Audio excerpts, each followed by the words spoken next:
In today's Retro Tech Repair, we're going to be trying to fix this Nintendo Game Boy Color that I bought spares or repair on eBay.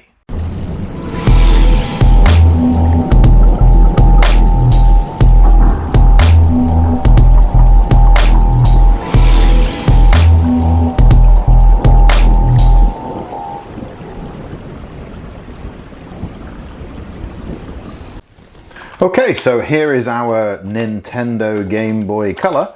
I think I actually showed this in the unboxing video, but we'll take a quick look. And as I remember rightly, everything, it's not in bad cosmetic condition, some few marks on it, but it's not terrible. What I do remember is when I went to try and use this, the sound was quiet. So we'll just see if that is the same. We came with a game. Came with a couple of games actually, but we'll try this one. Turn it on here.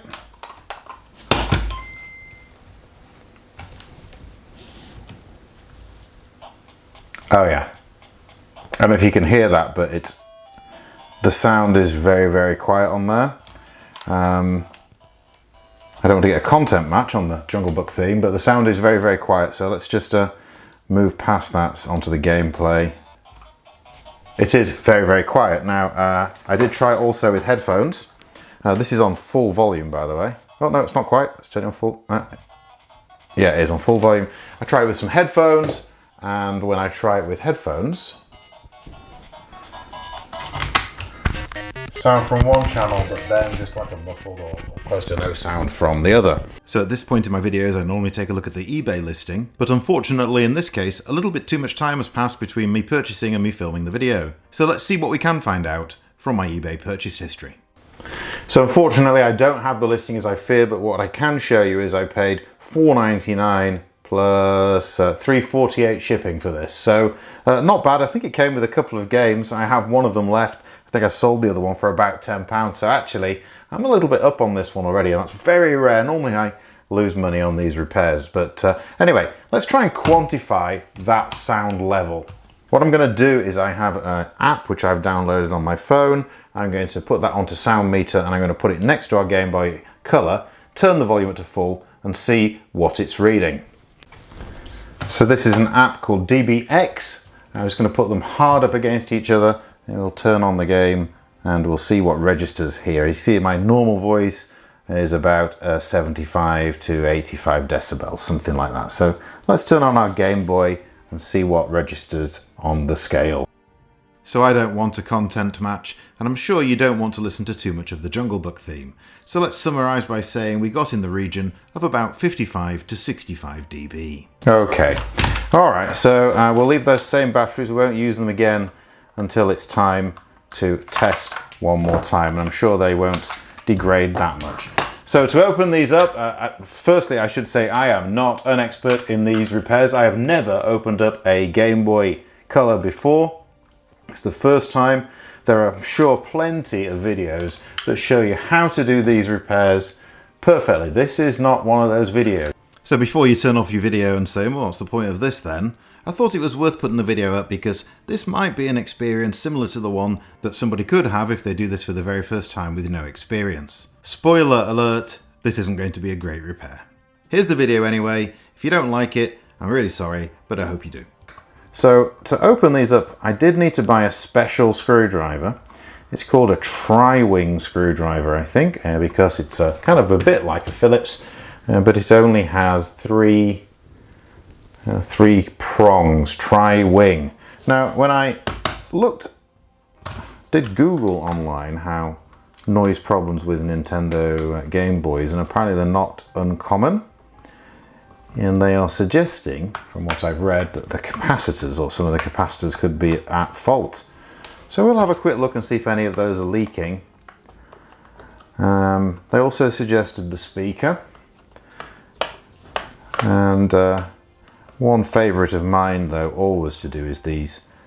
Not particularly on the Game Boy, like I say, I've never opened a Game Boy before. But my favourite to do on anything like this is the potentiometers, because they do tend to kind of get, so here we go, we're in, get kind of tired over time. So looking at this, I see 1, 2, 3 fairly obvious capacitors. Let's have a look. They are 106S ON6, 104S OB6 and 2216S OB6. Now, I don't know what the significance of that is. I'll probably just look them up online and see if there's a way of interpreting what those values are if I need to replace them. But before I replace them, I am going to try just cleaning that switch with some IPA. Just trying to apply it with a cotton bud at first. In fact, you know what? Let's go crazy. I think I'm going to put a piece of paper down here. And I'm just going to pour some of that in. Now, if I had an electrical contact cleaner or something, oh, there we are. Whoa. Electrical contact cleaner or something, I could probably spray it in there, or Deoxit, I think is a brand of deoxidizer. I don't have any of those things. So I'm just going to pour that IPA in there and work this switch back and forwards, or this potentiometer back and forwards. We'll put this back together, slip some batteries in and try again. That's more promising. Let's try it with a game.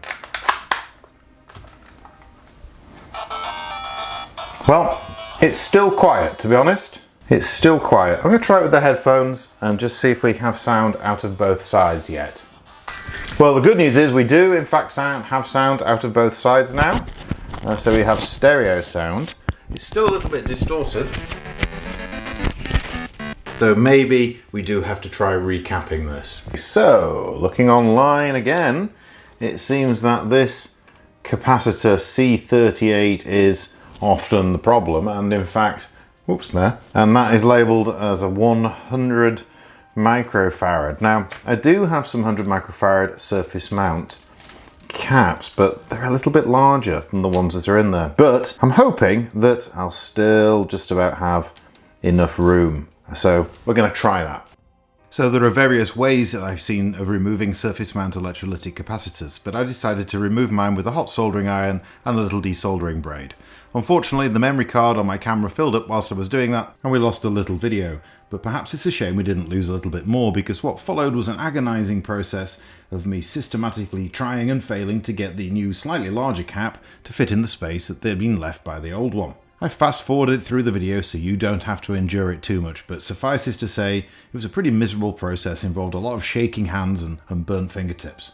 There has to be a better way to do this, but I didn't find it. Just melt the solder in on one side. And unfortunately that pad is it's just not in the right place. Let me see. So what I've done now is I've just kind of prized the leg up of that, and then we'll see if we can get it to solder in from underneath now. So that ain't pretty, but I do believe we now have an electrical connection there. So let's see if the audio has improved any, if the audio is even still present. And let's also see if we can get the back enclosure to still fit.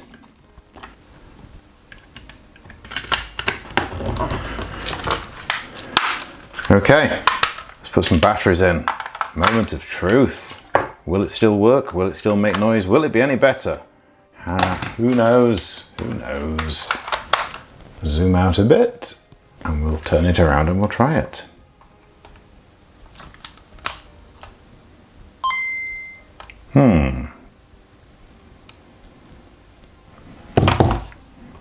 So let's bring our sound meter in and see if it's any louder.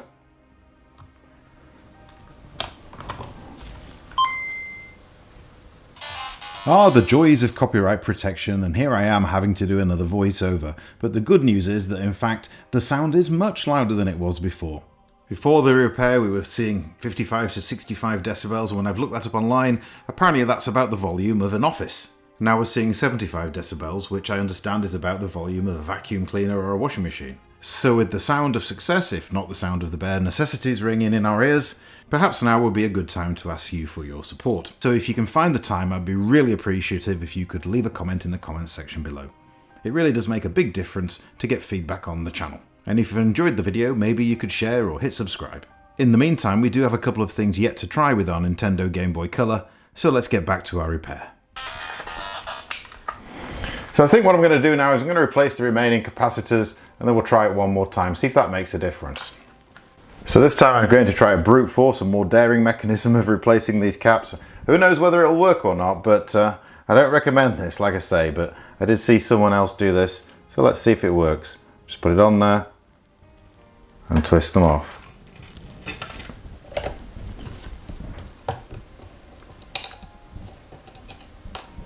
Well, that seemed to work fine. Obviously the residual from the pads is still there. And again, we'll just try and hold it in place and by hand and see if we can get in there with the soldering iron. And I think that's the wrong way around. It's in, but I think it's the wrong way around. So it was the wrong way round, but I did correct it before moving on to the next cap.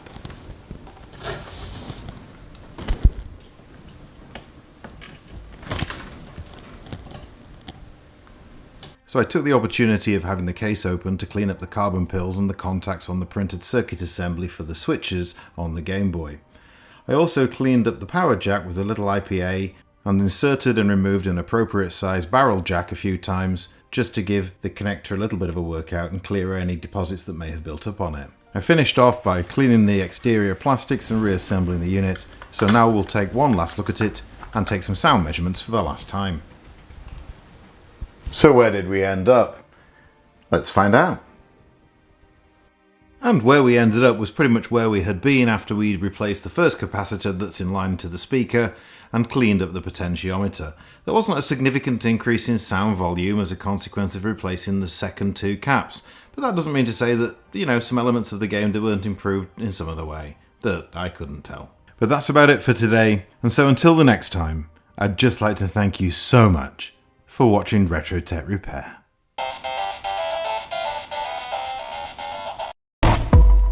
Hi, but what's inside here? That could be a problem. Just the joystick works as it should. Great.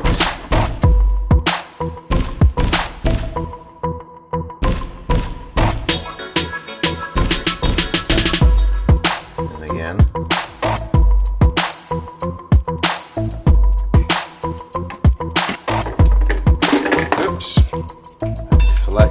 I don't know if that's skill level or number of live around. I have it in a couple of places and then it stops. Grandstand scramble. Wonderful. Looking forward to fixing that.